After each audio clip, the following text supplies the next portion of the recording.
Bruno Moreira kini fokus pemulihan, bonek minta kontrak diperpanjang. Kabar terbaru Bruno Moreira membuat bonek lega setelah spekulasi kepergian sang pemain akhirnya terjawab melalui unggahan resmi klub. Dalam video latihan yang diunggah Senin 13 April 2026, Bruno terlihat menjalani pemulihan bersama tim dengan kondisi yang cukup baik. Ia tampak ceria meski tidak mengikuti program utama dan hanya menjalani latihan khusus bersama masur tim di dalam gym. Situasi ini menunjukkan bahwa Bruno memang sedang dalam tahap pemulihan cedera, namun tetap menjaga profesionalitas bersama skuad. Pemain asal Brasil tersebut masih terikat kontrak hingga April 2026 dan masa depannya kini mulai menjadi perhatian supporter. Meski sempat absen dalam beberapa laga terakhir, kehadirannya di latihan memberi sinyal positif bagi tim dan pendukung. Bruno dikenal sebagai pemain penting dengan kontribusi besar dalam membantu performa Persebaya sepanjang musim ini berjalan. Ia telah mencatat 23 pertandingan dengan torehan 9 gol dan 4 assist yang menunjukkan peran vital di lini serang tim. Catatan tersebut membuatnya terlibat langsung dalam 41% gol Persebaya, sekaligus menjadi salah satu pemain paling berpengaruh. Selain kontribusi gol, Bruno juga menunjukkan intensitas tinggi dengan koleksi 7 kartu kuning sepanjang musim ini. Beberapa pemain yang tampil juga belum berada dalam kondisi 100%. Itu adalah kondisi yang kami miliki saat ini, ujarnya. Kehadiran Bruno di sesi latihan langsung disambut antusias oleh bonek yang membanjiri kolom komentar akun resmi klub. Banyak supporter meminta manajemen segera memperpanjang kontrak sang pemain agar tetap bertahan bersama Persebaya ke depan. Bruno harus dipertahankan, dia salah satu pemain asing terbaik yang pernah kita punya, tulis salah satu akun pendukung. Kalau Bruno pergi, serangan kita akan kehilangan variasi, tulis akun lainnya. Matur nuwun catur, Arif Catur rayakan 100 laga bareng Persebaya Surabaya penuh luka dan air mata. Arif Catur mencatat sejarah pribadi Persebaya setelah menembus 100 pertandingan penuh perjuangan yang tidak selalu berjalan mudah. Momen spesial itu terjadi saat Persebaya menghadapi Persija Jakarta pada pekan ke-27 Super League 2025-2026. Bagi pemain asal Mojokerto tersebut, pencapaian ini bukan sekedar angka, melainkan perjalanan panjang penuh kerja keras dan pengorbanan. Alhamdulillah bisa mencapai 100 pertandingan bersama Persebaya. Saya sangat bersyukur karena masih dipercaya membela tim. Kalau mengingat perjalanan sejak pertama bergabung sampai sekarang, tentu banyak sekali masukan dan motivasi dari orang-orang di sekitar saya yang sangat membantu perkembangan saya sebagai pemain, ujarnya saat ditemui usai sesi latihan tim. Perjalanan Catur mulai dari kompetisi internal Surabaya hingga akhirnya mendapat kesempatan bergabung dengan Persebaya Future Lab. Dari sana, ia berkembang hingga masuk skuad U20 dan berhasil meraih gelar Elite Pro Academy musim 2023-2024.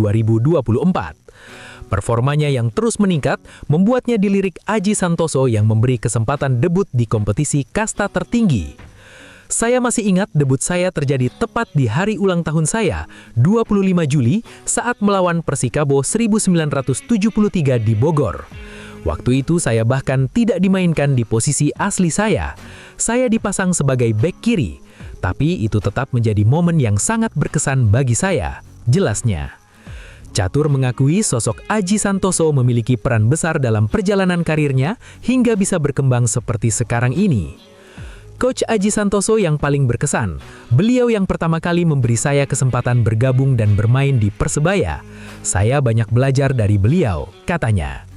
Salah satu momen berkesan lainnya terjadi saat ia mencetak gol penyeimbang saat melawan Persik Kediri yang berakhir 1-1. Setiap pertandingan tentu punya cerita sendiri, tapi salah satu yang paling berkesan bagi saya adalah saat melawan Persik Kediri. Pada laga itu saya berhasil mencetak gol dan itu menjadi momen yang saya sangat ingat, tuturnya. Ia juga merasakan perjalanan yang tidak selalu mulus dengan performa yang kadang naik turun sepanjang membela Persebaya.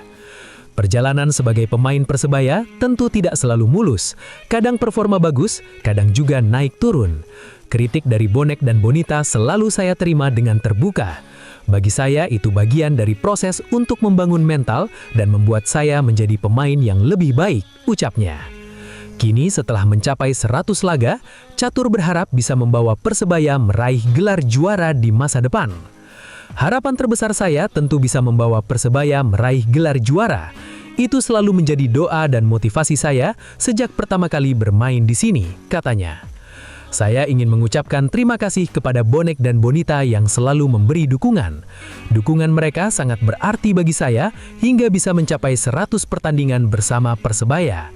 Saya berharap mereka terus mendukung tim ini ke depan. Tantangan besar Persebaya menuju 2026, rekrut bintang atau tetap mode irit. Persebaya Surabaya menghadapi momen krusial jelang usia 100 tahun, apakah berani berinvestasi besar atau tetap bertahan dengan strategi hemat.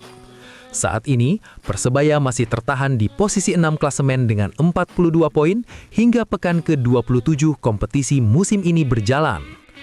Selisih 22 poin dari Persib membuat peluang juara hampir mustahil meski masih menyisakan 7 pertandingan tersisa musim ini. Bahkan jika menyapu bersih semua laga tambahan, 21 poin tetap belum cukup untuk mengejar posisi puncak klasemen saat ini. Situasi ini membuat fokus beralih ke musim 2026-2027 yang menjadi momentum penting bertepatan dengan usia 100 tahun klub. Sejarah panjang sejak berdiri 18 Juni 1927 menjadi motivasi besar untuk menghadirkan trofi bagi bonek dan bonita ke depan. Persebaya lahir dari SIVB sebelum berubah menjadi Persibaja dan akhirnya dikenal sebagai klub besar kebanggaan Arek Surabaya. Kini pertanyaan besar muncul, apakah manajemen siap mengambil langkah berani demi membangun tim yang lebih kompetitif musim depan? Jika konsistensi dan keseriusan dijaga, peluang untuk bangkit dan bersaing di papan atas sebenarnya masih terbuka lebar. Namun suara supporter mulai ramai menyoroti kebijakan transfer yang dianggap belum mampu membawa perubahan signifikan sejauh ini. Gak bakal selagi beli pemain dengan harga segitu-gitu aja. Wong Persib ae wani tuku mantan bek Serie A dan Ligue 1, nek Persebaya isi mode pelit yoga bakal iso. @Ivo Ananda, semoga di musim depan bisa bersaing di papan atas. Desakan dari bonek dan bonita ini menjadi sinyal bahwa ekspektasi terhadap manajemen semakin tinggi menuju musim baru. Keputusan besar kini ada di tangan klub. Apakah tetap hemat atau mulai berani merekrut pemain bintang demi ambisi juara?